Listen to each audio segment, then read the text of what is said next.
Hey guys, how are you? In this video I'm going to try to teach you how to become better at Bedwars, and to do this I'm going to be splitting up the video into 3 thirds.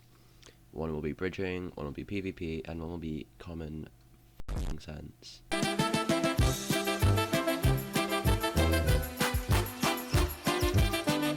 So firstly, bridging.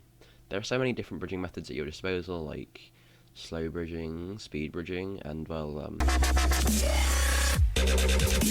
but today we're just going to be focusing on the basics: speed bridging, 1 stacking, 2 stacking, and diagonal bridging. Hi guys, to show you how to bridge, I've got my keystrokes on and I'm going to try to teach you all the different methods that are commonly used in Bedwars. Just slow bridging, everyone knows how to do this. Speed bridging is a bit more complicated because it requires some kind of skill and timing and things like that. So place a block, unshift, place again, shift again, and place. Unshift, what's the edge of the block? Shift, place, unshift, edge of the block, place. Sped up, it should look something like this.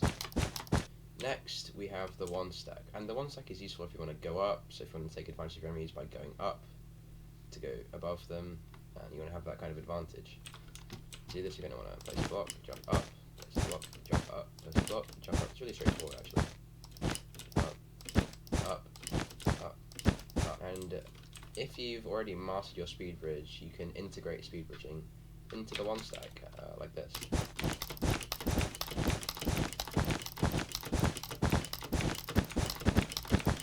And it's really useful for getting the height on your enemies, so that's one I'd use a lot. Next one is 2 stacking. 2 stacking is good for getting length and height, so it's really good for a lot of situations. Same thing as slow bridging. Place, place up, place, place up, place, place up. So yeah, you can see what kind of situations that'd be useful. So attacking someone at the start of the Bedwars game, that could be useful. This can also be done faster if you have the speed bridge already. It is quite tricky. The next method is diagonal bridging. So if you want to get to your enemies, but they're sort of over there in that direction, you can't go straight, then you're going to want a diagonal bridge. So what you're going to want to do is you want to go like that. You want to go to the edge of the block, place 2 blocks, and like that.